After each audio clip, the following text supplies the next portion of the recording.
Misty Smith. Heather Prunty. Vicki Brumley. Jeff Sneed. Josh Adams. Hawaii, Donhe. This is a typical greeting in Wajaji'ia. It means hello, how are you? I am fine. And Wajaji'ia is Osage language. E na dumbi, Jaji abrin, Zijo washtana, Nikaji abrin. My name is E na dumbi. I am Eagle Clan.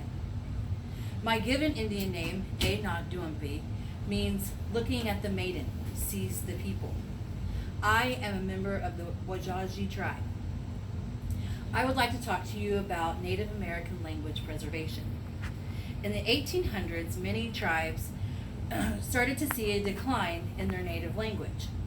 This is due because of boarding schools that were implemented to ship off their children, the native children, to these homes where they had to learn English.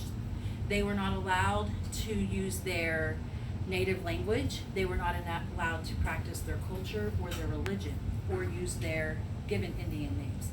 They were actually given new names like Frank or Joe because they couldn't use their Indian names.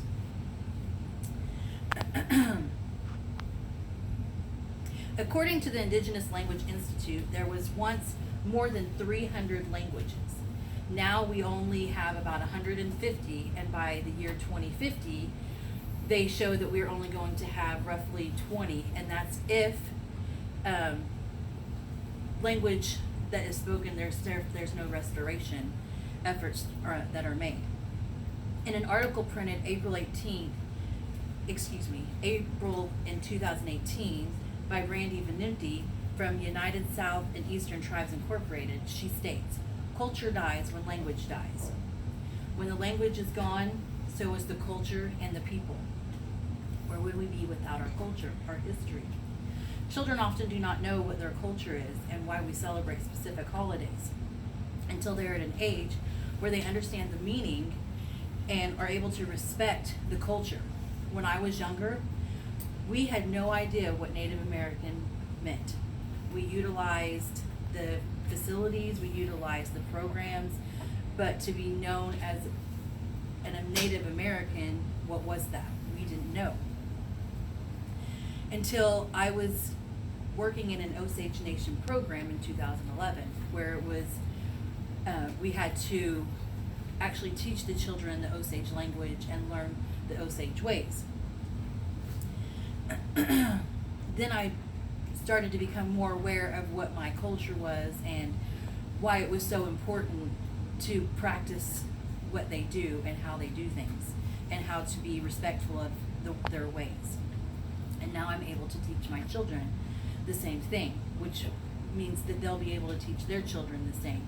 So if I teach my children the language, then they're able to speak it and teach their children the language, which means there's the restoration. I'm trying to help revitalize the language of the Osage tribe. Being able to preserve the language by learning myself and teaching my children as well as the children at school, because I am a Head Start teacher, and being an active member in the tribe.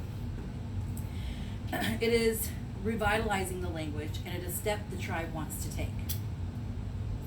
And it would mean preserving and strengthening the language and the culture. To do this, we knew that it would be hard, but if we got all of our members on board and they were part of the revitalization program, that it would be easier to get people to learn the tribe. In October 1990, Native Americans were headed in the right direction. Congress enacted the Native American Languages Act. This is Law 101 through 477. This law was able to, this helps preservation, protection, and promotion of the rights of Native American languages. And in December 2016, H.R. 4766, Esther Martinez's Native American Languages Act was signed into law by President George W. Bush. This law authorizes funding for new programs for tribes so they might prevent loss of heritage.